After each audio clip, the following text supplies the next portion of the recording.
আসলে গণ অভ্যুত্থান যেটা 5 তারিখ হয়েছে, এই গণ অভ্যুত্থান কিন্তু 2012 যে অক্টোবরে বিএনপি একটি কর্মসূচি দিয়েছিল, যে ব্রোকেট কর্মসূচি, যেটা এই কর্মসূচিতে ঢাকা শহরে 10টা স্পট দিছে।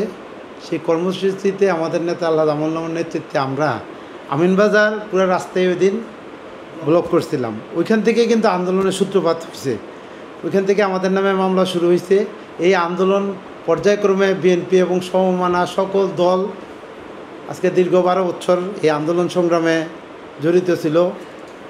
সর্বশেষ যেই আন্দোলন হয়েছে, আপনারা দেখছেন 28 তারিখে বিএনপির উপর কীভাবে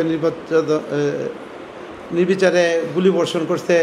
গোলাপবাগে আমাদেরকে কোনো জায়গায় মারতে নেয়, গোলাপবাগ বিএনপি মিটিং করছে। এরকম বিএনপির অনেক শীর্ষস্থানীয় নেতা গুম হয়েছে, অনেক নেতাকর্মী জেল খাটছে, অনেকেই ক্রস ফায়ারে মৃত্যুবরণ করছে।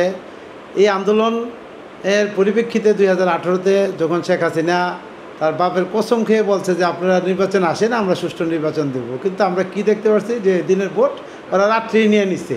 তখন থেকে এক দফা আন্দোলন শুরু হয়েছে। বিএনপি 2023-এর নির্বাচনে 24শে জানুয়ারিতে যে নির্বাচন হয়, এই নির্বাচন বয়কটের মাধ্যমে আসলে এই সরকার পতন আন্দোলন শুরু হয়ে গেছে।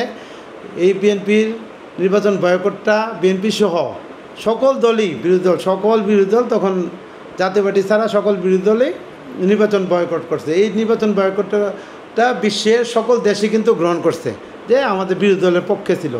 তারপরে কোটা আন্দোলন থেকে যখন ছাত্ররা আন্দোলন শুরু করলো, বাংলা বিএনপি সহ সকল দল এবং বাংলাদেশের আপামর জনগণ সবাই কিন্তু এই আন্দোলনের সাথে শরিক হয়েছিল।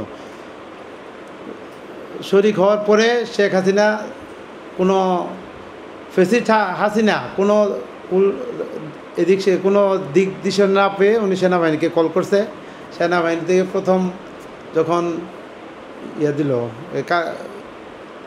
কারফু দিল, তখন দেখা যায় যে সকাল সন্ধ্যা কারফু দিয়া 6 দিন পরে আবার কারফু উঠাই নিচ্ছে। উঠাই নিয়ে যখন নিয়ন্ত্রণ করতে পারেনি, তখন আরও বাংলাদেশের পেশাজীবী সহ সকল আপামর জনগণ যখন নেমে আসছে, তখন বাংলাদেশের সেনাবাহিনী আসলে দেশপ্রিয় সেনাবাহিনী, ওনারা দেখছে যে এই দল কোনোভাবেই এখান থেকে আন্দোলন থেকে জনগণকে বিচ্ছিন্ন করা যাবে না। তখন জনগণের সাথে ওরা মিলা জনগণকে সহযোগিতা করছে। কারণ কয়েক হাজার 2-4-5 লক্ষ লোক মারা গেল, জনগণ ফিরতো না।